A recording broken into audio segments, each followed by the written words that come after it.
नमस्कार दोस्तों, मैं शंभू सिंह गोल स्टडी के YouTube चैनल पर आपका स्वागत करता हूं। पिछले वीडियो में हमने पढ़ा था संविधान का भाग 4 क और मूल कर्तव्यों के बारे में हमने अध्ययन किया था। दोस्तों, जो मूल कर्तव्य हैं उनका हमें पालन करना चाहिए। मैंने पिछले कक्षा में कहा था और मैं बार बार इसी बात पे जोर देता हूं कि मूल कर्तव्यों का प्रत्येक व्यक्ति पालन करें, और जो मूल कर्तव्यों का पालन करेगा वो अपने जीवन में कभी भी दुख नहीं पाएगा। चलिए दोस्तों, अब आज नई कक्षा की शुरुआत करते हैं और हम पढ़ रहे हैं संविधान का भाग नंबर 5 और इसमें है संघीय सरकार। और हमने जो अनुच्छेद पढ़ लिए हैं दोस्तों, कहाँ तक पढ़ लिए हैं? अभी पिछली कक्षा में हमने 51 क तक पढ़ लिए। अब हम जो इसमें भाग 5 में किसका उल्लेख है? संघीय सरकार का उल्लेख है। इससे में जो अनुच्छेद हैं वो 52 से लेकर दोस्तों 151 तक उल्लेख है। आप देखिए, सबसे बड़ा जो अनुच्छेद है भाग है वो ये 5 और 6। इसको ध्यान से पढ़िएगा, क्योंकि भाग अगर आप 5 पढ़ोगे तो वैसा का वैसा ही क्या है, भाग नंबर 6। यहाँ संघीय सरकार का तात्पर्य केंद्र की सरकार। अरे मोदी की सरकार तो सभी जानते हैं ना, अभी चल रही है, तो उसी प्रकार क्या है, ये मोदी की सरकार, और राज्य में क्या होती है, अशोक गहलोत की सरकार राजस्थान में। तो उसी प्रकार क्या है, केंद्र की सरकार की बातें कर रहे हैं, संघीय सरकार की हम बात कर रहे हैं। अब देखिए, सरकार की बात कर रहे हैं तो हम यहाँ सरकार समझे। सरकार कितने प्रकार? सरकार एक तो दोस्तों सरकार के अंग होते हैं। अंग प्रश्न पूछा जाए, सरकार के अंग, ठीक है। थोड़ी पॉलिटिकल साइंस की भाषा में बात करते हैं हम। संविधान के अंग, सरकार के अंग है ना। और या आप ये कह सकते हो संघीय सरकार का मतलब है आप संसद भी कह सकते हो। क्या कह सकते हो? संसद। आपको पूछा है संसद के अंग कि संसद किन से बढ़कर मिलती है, या प्रश्न जो आता है दोस्तों वो साफ साफ ऐसा लिखा हुआ आएगा, संसद है। तो ऑप्शन जो आएंगे वो आएगा, एक ऑप्शन लोकसभा, दूसरा राज्यसभा, तीसरा लोकसभा प्लस राज्यसभा दोनों। आपको ध्यान रखना दोस्तों, जो चौथा ऑप्शन जिसमें आएगा, भारत की जो संसद है, उस भारत की संसद में कौन कौन से अंग शामिल होते हैं? भारत की संसद जब भी कहलाएगी जब भारत की संसद के अंग हैं 3। कितने अंग हैं भारतीय संसद के? 3। भारतीय संसद बनती है लोकसभा, राज्यसभा और राष्ट्रपति। राष्ट्रपति भारत की संसद का अभिन्न अंग है। ये तीनों मिलके क्या कहलाती है? भारत की संसद। तो प्रश्न ध्यान से सुनिएगा, संसद के कितने अंग हैं? 3 अंग हैं। कौन कौन से हैं? लोकसभा, राज्यसभा और राष्ट्रपति। ये तो क्या कहलाती है? संसद। अब मैं यहाँ कह रहा हूं सरकार के कितने अंग हैं, है ना। किसकी बात कर रहा हूं? सरकार की बात कर रहा हूं। सरकार के कितने अंग होते हैं दोस्तों? तो सरकार के भी 3 अंग होते हैं। कौन कौन से होते हैं? एक अंग होता है कार्यपालिका, दूसरा है व्यवस्थापिका, और तीसरा अंग क्या है? न्यायपालिका। न्यायपालिका ये सरकार के अंग है दोस्तों। क्या है? सरकार के अंग है। देखिए, अब आपको बात पूछा जाए भारत के संघीय सरकार के कितने अंग हैं, तो संघीय सरकार के 3 अंग हैं, कार्यपालिका, व्यवस्थापिका और न्यायपालिका। ठीक है दोस्तों। अब यहाँ देखिए कि अगर आपको मैं टुकड़े, आप कहोगे साहब इतने सारे अनुच्छेद कैसे पढ़ेंगे 52 से 151 तक? तो देखिए, भारत की जो कार्यपालिका है उसका उल्लेख है अनुच्छेद 52 से लेकर कहाँ तक? 78 तक। व्यवस्थापिका का उल्लेख है दोस्तों अनुच्छेद नंबर 79 से लेकर आप कहां तक करेंगे? 123 तक। और न्यायपालिका का उल्लेख है अनुच्छेद आपके 124 से लेकर आगे तक, मतलब 148 तक मान लीजिए। आप अपने 151 लिख देते हैं लास्ट तक, क्योंकि उसके अंदर कुछ चीजें अलग हो जाती है, जैसे महान्यायवादी का नाम भी है, तो ऐसे प्रश्न आते हैं। 147 तक ही होती है वैसे काउंटिंग, अपन 148 में अलग चीज आ जाता है, ये ऐसे काउंटिंग वाले। तो शॉर्ट में हो गया कहने का मतलब। भारत की कार्यपालिका में कौन कौन शामिल होते हैं? तो दोस्तों भारत की कार्यपालिका में शामिल होते हैं राष्ट्रपति प्लस उपराष्ट्रपति, राष्ट्रपति, उपराष्ट्रपति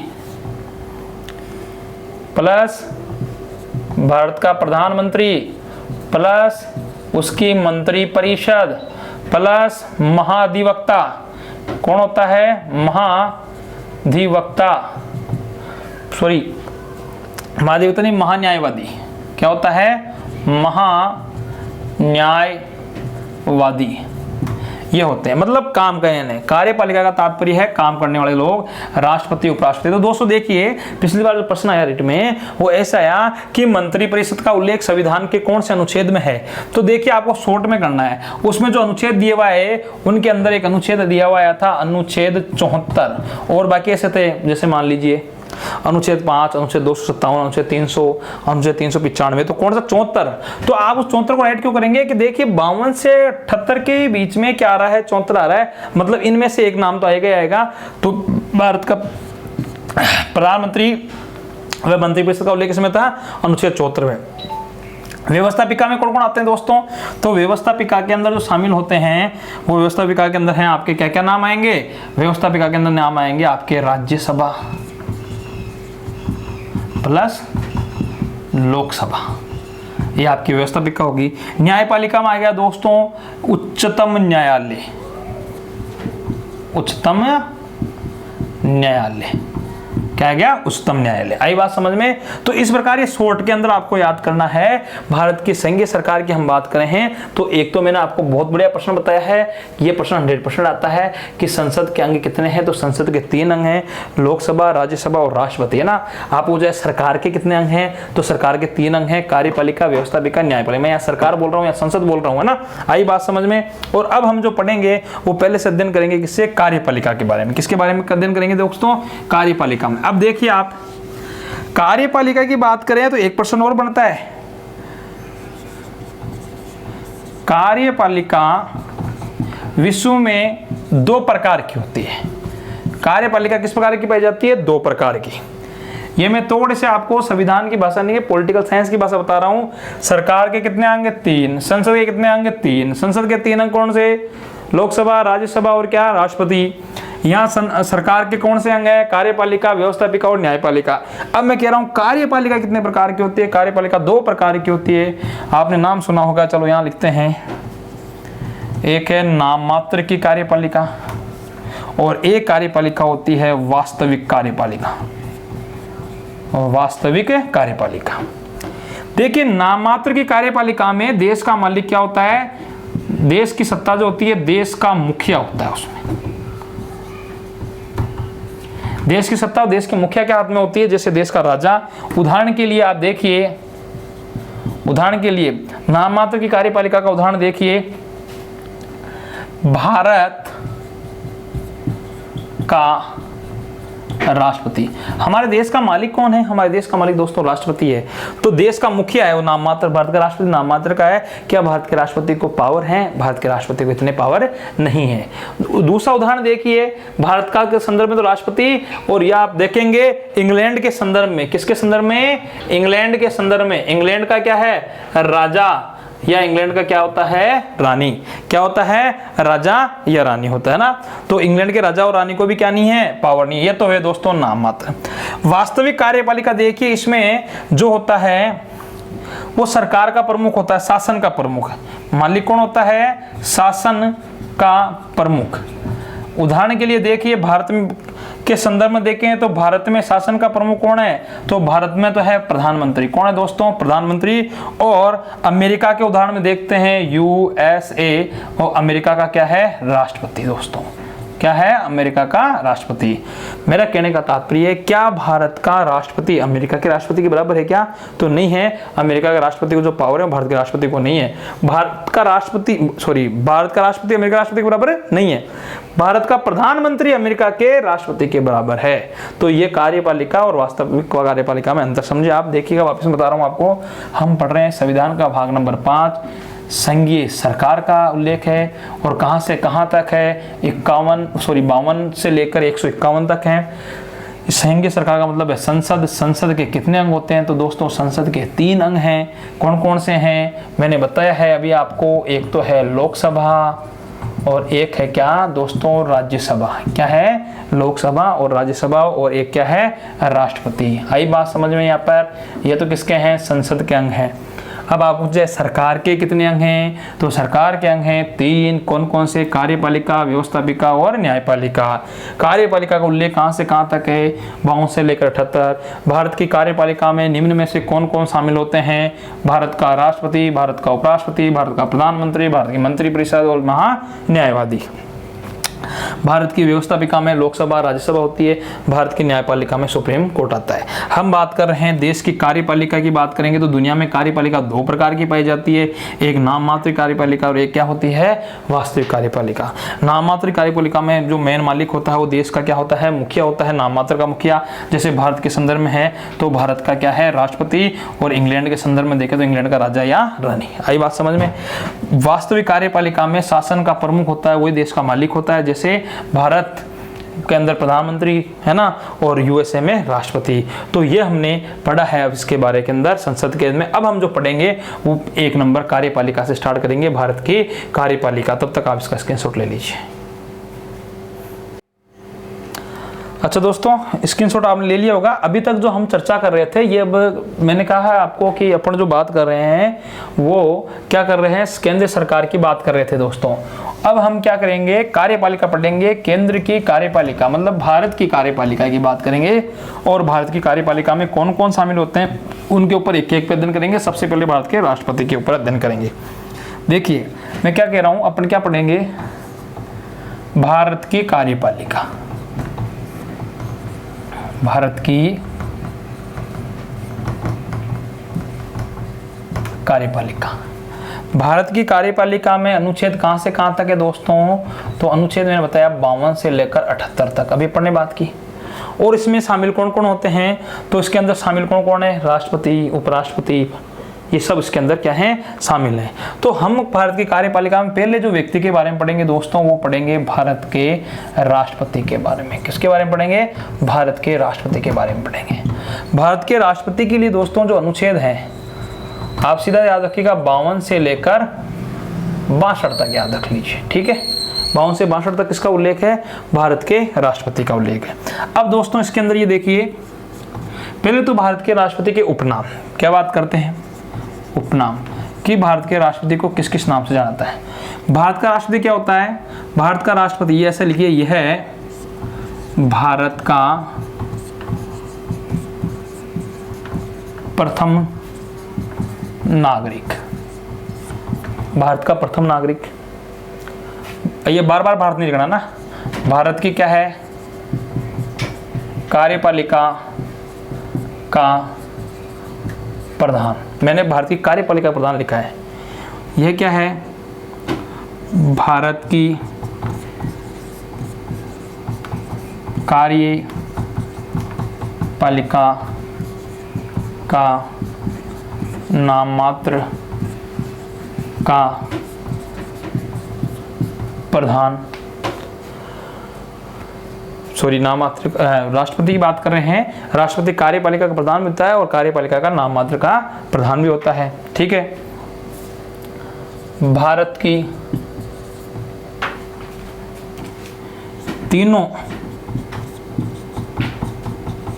सेनाओं का सेनापति होता है। क्या होता है? सेनापति होता है।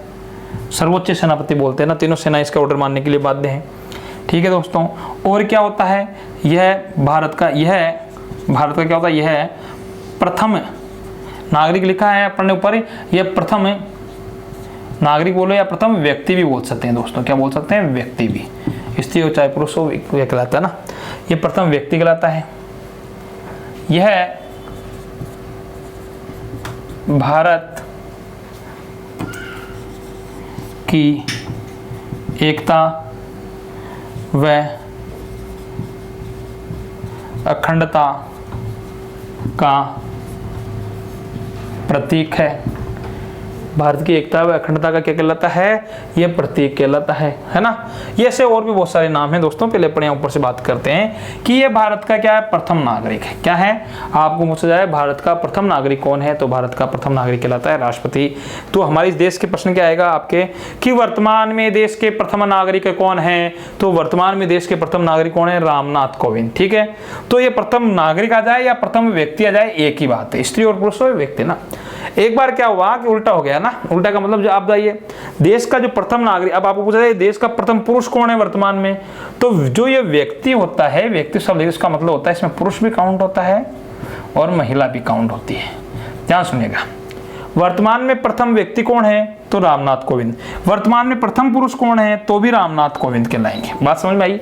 पर अगर भारत, और अब पूछा जाए भारत की प्रथम महिला कौन है, भारत की प्रथम महिला कौन है? तो रामनाथ कोविंद की पत्नी क्या कहलाएगी? भारत की प्रथम महिला कहलाएगी। हमारे राष्ट्रपति भारत के प्रथम नागरिक, प्रथम पुरुष होते हैं, उनकी पत्नी होती है, वो क्या होती है? प्रथम महिला कहलाएगी। क्लियर? इसके अलावा अब एक बार भारत की महिला रही हुई है, कौन रही हुई है? प्रतिभा पाटिल। तो प्रतिभा पाटिल क्या है? तो प्रतिभा पाटिल उस समय भारत की प्रथम नागरिक थी, प्रतिभा पाटिल भारत की प्रथम व्यक्ति थी। अगर उस समय पूछा जाता कि भारत के प्रथम पुरुष कौन है, तो क्या प्रतिभा पाटिल को करोगे आप? नहीं, प्रतिभा पाटिल के पति को करोगे। देवी सिंह शेखावत प्रथम पुरुष थे उस समय, और प्रथम महिला भी वही कहलाएगी प्रतिभा पाटिल, प्रथम व्यक्ति भी प्रतिभा पाटिल कहलाएगी, और प्रथम नागरिक भी क्या कहलाएगी? प्रतिभा पाटिल कहलाएगी। मेरा कहने का तात्पर्य आप समझ रहे हैं? ठीक है, यह कार्यपालिका का क्या होता है? प्रधान। भारत की देश का जो मालिक है, भारत की कार्यपालिका का प्रधान है, और राष्ट्रपति, क्योंकि कोई भी काम होता है उस पर सिग्नेचर किसके होते हैं? भारत के राष्ट्रपति के होते हैं। किसी भी देशों से समझौता करना, युद्ध करना, ये सब आदेश जो होते हैं वो भारत के राष्ट्रपति के होते हैं। अरे देश में, घर के में, अपने देशों में अपना घर का मालिक कौन होता है? दादाजी बूढ़े तो वही होगा ना। अरे घर पे क्या आपकी नेम प्लेट थोड़ी लग जाएगी? आपके गाँव जाते हो तो नेम प्लेट किसकी लगी हुई है? आपके दादाजी की लगी हुई है, आपके पिताजी की भी नहीं है, आपके दादाजी की लगती है ना। जब तक हुए हैं तो नाम, उनके नाम से जाना जाते हो आपको कि फलाने आदमी का ये पोता है ना। तो ऐसे, तो कार्यपालिका का प्रधान हमारा देश किसके नाम से जाता है? राष्ट्रपति के। भारत की कार्यपालिका का नाम मात्र का प्रधान, यहां मैंने केवल कार्यपालिका लिखा है। कार्यपालिका का प्रधान पूछा जाए तो आपको क्या करना है? आपको करना है भारत का राष्ट्रपति। कार्यपालिका का नाम मात्र का मतलब घर में नाम मात्र की चवन्नी किसकी चल? दादाजी की। बैठे रहेंगे गेडे लेके ना, तो वो बैठे रहेंगे ना लकड़ी हाथ में लिए हुई, तो नाम मात्र की चवन्नी, तो क्या? नाम मात्र का। वास्तविक कार्यपालिका प्रधान आए तो आपको प्रधानमंत्री करना है, जैसे आपके पापा है ना, ऐसे। तो नाम मात्र का प्रधान है। भारत की तीनों सेनाओं का क्या होता है? सर्वोच्च सेनापति होता है राष्ट्रपति। क्या होता है? भारत की तीनों सेनाओं का सर्वोच्च सेनापति होता है। भारत की सेना केवल किसके आदेश मानने के लिए बाध्य है? भारत के राष्ट्रपति ही आक्रमण हो या संधि का आदेश देता है।